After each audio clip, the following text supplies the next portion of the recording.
तो महाकुंभ में मुख्यमंत्री योगी आदित्यनाथ भूटान नरेश को वर्चुअल कुंभ का दर्शन कराने लेकर के पहुंचे, जहां दोनों साथ में नाव पर बैठे चप्पू चलाते भी नजर आए। और इस दौरान सीएम योगी ने उन्हें कुंभ के महत्व और इतिहास के बारे में भी जानकारी दी। रिपोर्ट दिखाते हैं।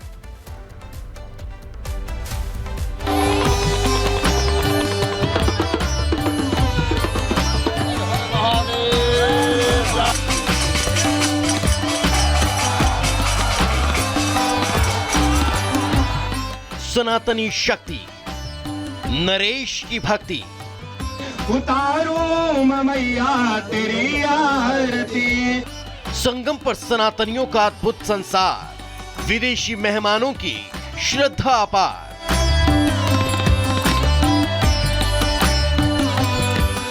महाकुंभ से मिलते सनातन के इस दिव्य रूप ने दुनिया को एक कर दिया। ये सनातन की शक्ति ही तो है कि विश्व समुदाय भी महाकुंभ में आस्था की डुबकी लगाने संगम की रेती पर संगत कर रहा है। महाकाली, महालक्ष्मी, महासरस्वती, त्रिपुर सुंदरी देवी की जय। प्रयागराज की पावन धरती पर चलने वाले महाकुंभ ने सनातन का डंका पूरी दुनिया में बजा दिया। तभी तो दुनिया भर के विदेशी मेहमान कुंभ नगरी पहुंच रहे हैं। इस फहरिस्त में अब नाम जुड़ा है भूटान नरेश का, जो मुख्यमंत्री योगी आदित्यनाथ के साथ संगम नगरी पहुंचे, जहां उनका जोरदार स्वागत हुआ, जिसने नरेश को अभिभूत कर दिया।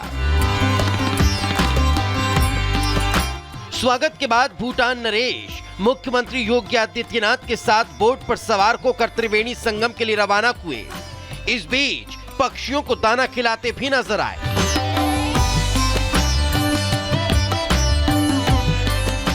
महाकुंभ में बन रहे विश्व कीर्तिमान की चर्चाओं के बीच इस आयोजन की दिव्यता भव्यता पर भूटान नरेश ने सीएम योगी से चर्चा भी की। इसके बाद वो पल आया जब 144 साल बाद बने प्रबल समय सहयोग के बीच महाकुंभ 2025 में पहुंचे नरेश जिग्मे खेसर नामग्याल वांगचुक ने आस्था की डुबकी लगाई।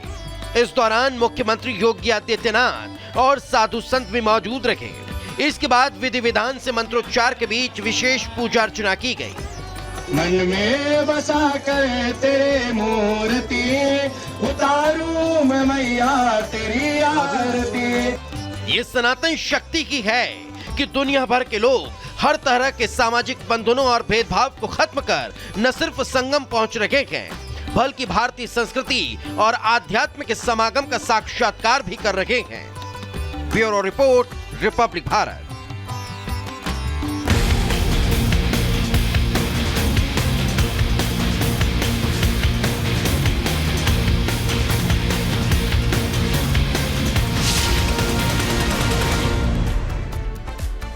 और अब बात वक्फ संशोधन विधेयक की करेंगे। आपको बता दें, वक्फ संशोधन विधेयक पर बवाल थमता हुआ दिखाई दे रहा है। जेपीसी की रिपोर्ट सोमवार को संसद में पेश होने वाली थी, लेकिन रिपोर्ट पेश नहीं हो पाई। बावजूद इसके एआईएमआईएम के अध्यक्ष असदुद्दीन ओवैसी ने वक्फ संशोधन विधेयक को लेकर संसद में जोरदार हंगामा किया, सरकार को धमकी दी। असदुद्दीन ओवैसी ने कहा कि अगर वक्फ की जमीन छीनी गई तो ठीक नहीं होगा। ओवैसी ने बयान दिया तो बवाल भी मचा। बीजेपी और देश के तमाम संत भड़क चुके हैं। अब क्या हो रहा है इस मामले को लेकर आपको दिखाते हैं इस रिपोर्ट के जरिए।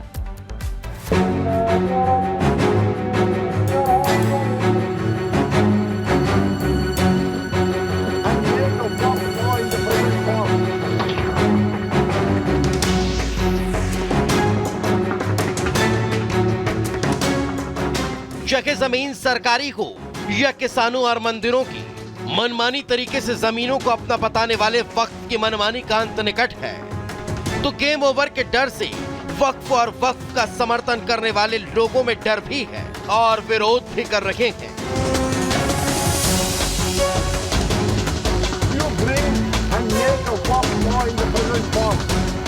वक्फ के साथ तमाम लोग हैं जो वक्फ का काम तमाम कोता देख तिलमिला उठे हैं, लेकिन असली बेचैनी असदुद्दीन ओवैसी में देखने को मिल रही है।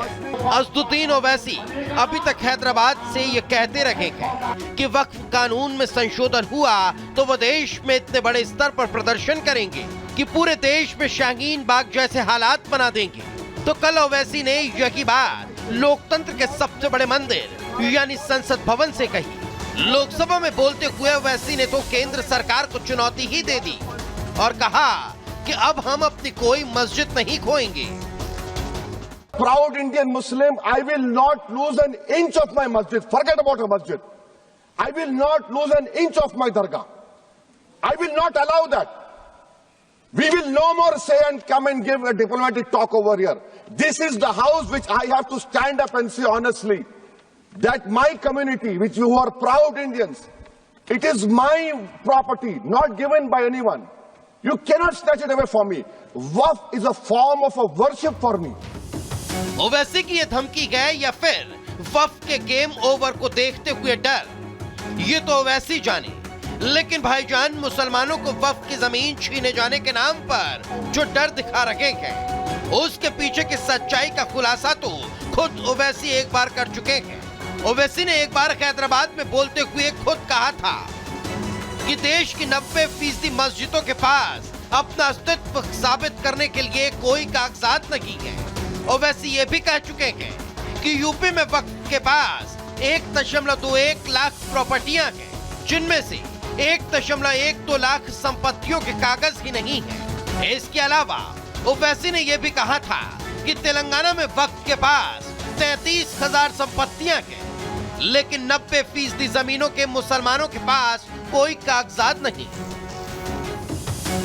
सच बात तो यह है कि ओवैसी जिस वक्फ बोर्ड की तरफदारी कर रहे हैं, उसका पर्दाफाश तो सरकार भी कर चुकी है। यूपी सरकार ने अपनी एक रिपोर्ट में कहा है कि यूपी में वक्फ 14,000 हेक्टेयर जमीन पर अपना दावा करता है, जबकि 11,700 हेक्टेयर जमीन तो सरकार की है। मध्य प्रदेश में भी 15,000 से ज्यादा वक्फ प्रॉपर्टी है, जिसके सत्यापन का आदेश अब मध्य प्रदेश सरकार की तरफ से दिया गया है। दिलचस्प बात तो यह है कि वक्फ बोर्ड में शामिल लोग कुछ तथाकथित मौलाना और असदुद्दीन ओवैसी मस्जिदों के छीने जाने का डर तो दिखा रहे हैं, लेकिन ये नहीं बता रहे कि किन मस्जिदों पर विवाद है, क्योंकि चाहे संभल की शाही जामा मस्जिद को या मथुरा की शाही ईदगाह को या फिर बदायूं की मस्जिद, देश की कई ऐसी मस्जिदें हैं जिन पर कोर्ट में वाद चल रहा है। हिंदू पक्ष दावा कर रहा है कि यह मस्जिद मंदिर तोड़कर बनाई गई, तो साधु संत भी ओवैसी पर भड़के हुए हैं। साधु संतों का साफ तौर पर कहना है कि दूध का दूध और पानी का पानी हो जाना चाहिए। किसकी कौन सी प्रॉपर्टी है, इसका सच सामने आना चाहिए। जमीन कब्जाने की फैक्ट्री बन चुकी वक्फ की मनमानी का काउंटडाउन शुरू हो चुका है, तो ओवैसी कह रहे हैं कि वक्फ एक्ट में जो बदलाव किया जा रहा है वो अनुच्छेद 25, 26 और 14 का उल्लंघन है और इससे देश में अस्थिरता पैदा होगी। ऐसे में सवाल उठता है कि अगर वक्फ में संशोधन हो रहा है तो वो कानून के दायरे में हो रहा है, और फिर ओवैसी क्यों देश का माहौल बिगाड़ने पर आमादा है। Bureau report, Republic Bharat.